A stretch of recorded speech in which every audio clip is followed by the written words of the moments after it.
Já, pessoal, vamos ver se dá certo voar meu primeiro drone, sabe? Vou mostrar lá, ele está aí, ó. Ele vai voar. Vai ser meu primeiro voo com ele. Então vou gravar também as sensações que eu estou tendo com o drone, tá bom? Drone 5 polegadas, vamos lá.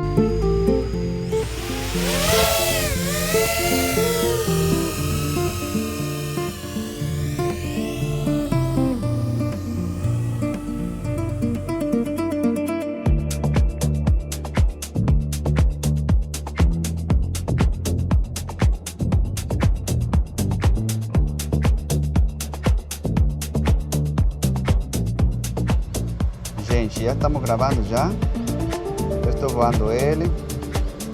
Minhas primeiras sensações são... acho que ele voa mais macio, não sei como explicar. Mas ele é muito legal.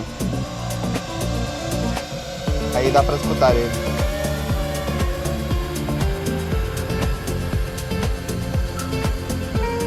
Estou passando por atrás de mim.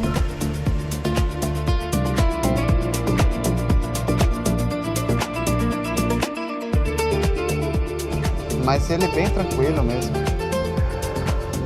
Ainda não vou provar a potência máxima que ele tem, porque agora eu estou fazendo voos de prova, só de teste. Mas tá bem legal, eu estou gostando.